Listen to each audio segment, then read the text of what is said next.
What's up, gamers? Enforcer 5150 here, and we're going to go ahead and go through some of these patch notes real quick.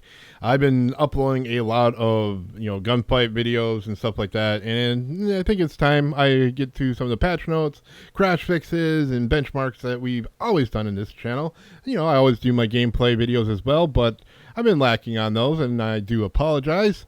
So the patch notes we have here is for the January 11th update, and it's not supposed to be the new one, which is the Reloaded, which this one comes out on January 17th.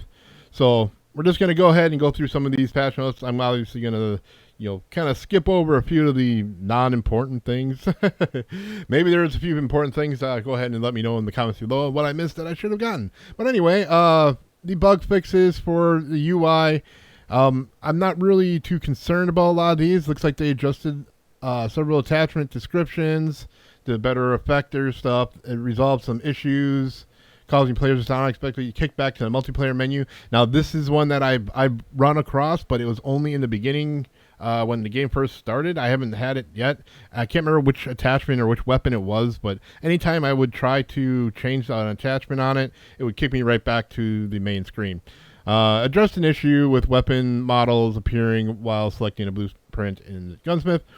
Gameplay issues. It says weapon check animations will no longer play upon respawn in small map playlists. Note this change went live on January 4th, and I just noticed that they actually put back in the weapon inspect. So you do have the I button, I think is default, that you can inspect your weapon again. They didn't have it for like the first few weeks for sure. I don't know if they put it in at the same time as this, but yeah, it's back in there. Anyway, progression, corrected unlock requirements that display for the throwing star equipment, and then we have a corrected unlock requirements displayed for multiple attachments. Ravage 10 stock, the Ravage 9 or the Rival 9 compensator muzzle. Yeah, this is mostly the stuff for multiplayer. So that's why I'm trying to go through it a little bit fast. You have a lot of stuff to cover here. Well, maps. We see on Afghan, it added additional spawn points. So in Team Deathmatch and Domination, we have Invasion, which increased operator lighting to address poor visibility. I didn't notice that because I haven't been playing too much Invasion, but I played a little bit, and I would agree with that. So he adjusted the spawn to prevent unnecessary spawn flips. What? while the bus station capture point. Yeah, okay, well, that is neat. That means everybody was like spawning on top of each other and killing each other right away. Meat adjusted spawns to prevent players in the garage from killing enemies upon respawn. Yeah, that's on a small map like that's going to happen. With Rust, we have increased consistency of quality spawn selection, whatever that means. Spore yard, players can no longer become stuck upon respawning in storage. Yeah, that happened a lot with the, I can't remember what mode that was, the one of the Christmas modes. You just kept on getting stuck. You couldn't do anything. I found a way to kind of crawl out of it, but good thing they fixed it. Terminal, we have adjusted spawn points near security, prevent unfavorable spawn conditions in Team Deathmatch. Yeah, okay. And Domination.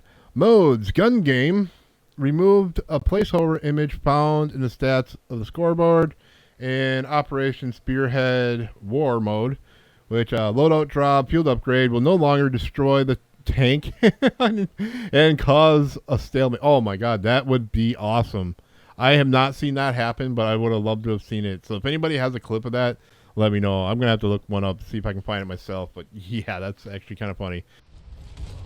So actually, I did find the a video of it from Skate Filter 360. Yeah, this is actually pretty crazy. You can tell, like, it's definitely not intended. I just wanted to get that on there so you can you can destroy the tank. It's awesome. Yeah, I had to look that up and check it out. All right, so let's go back to the patch notes.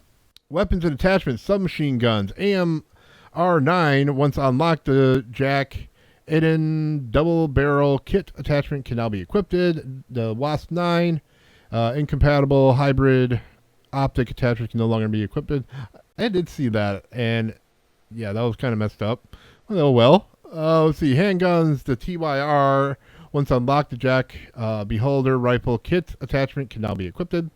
All right, equipment. We have Scattermine Tactical. Reduces explosive damage to 1 to prevent lethality in hardcore modes. Oh, come on now. So this change does not apply to Chroma. Okay, I was going to say, that thing does not do enough damage in non-hardcore mode. If they would have changed that down in normal core, that would be awful. I think in hardcore mode it should still be able to kill. Alright, kill streaks. Remote turret, repositioning the turret will no longer cause it to become more vulnerable to incoming damage than intended. Yeah, mine was always getting taken out right away. And then they have some customization, improved white color coverage for the Atlanta Phase 2024 camo. Zombies. We do have a few things. I think there's actually quite a bit in that one. Yeah, there's a little bit in that one. Oops. Okay. Zombies. I kind of want to get to the Warzone stuff, but it looks like that's on the main update.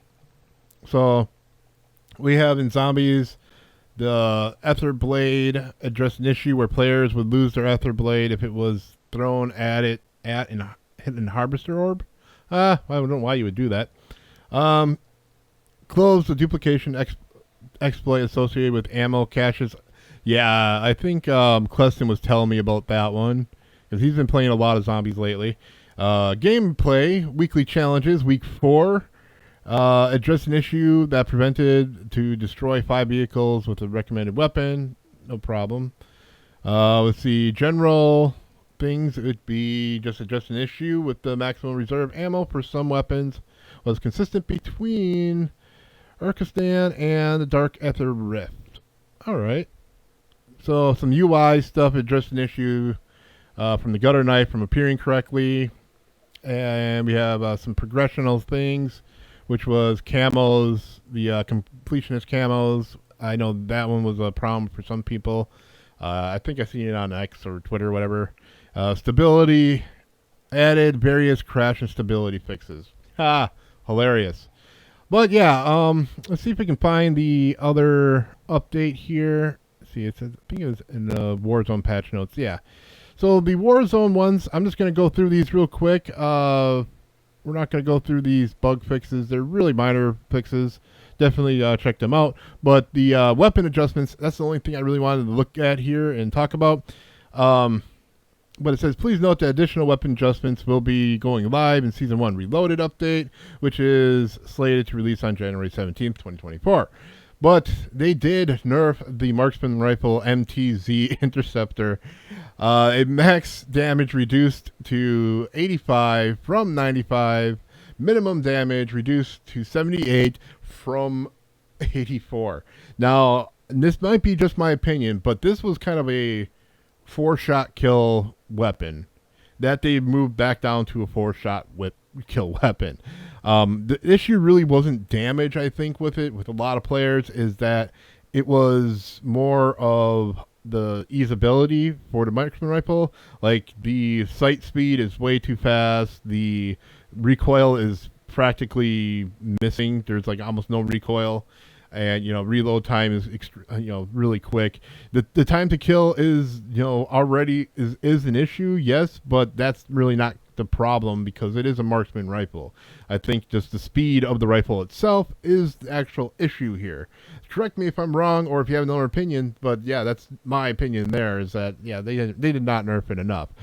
But it's interesting. So let me know in the comments below what you think. Is this enough of a nerf or is it not? Or are you someone that uses the MTZ and just loves, owning with it? I do like using it here and there.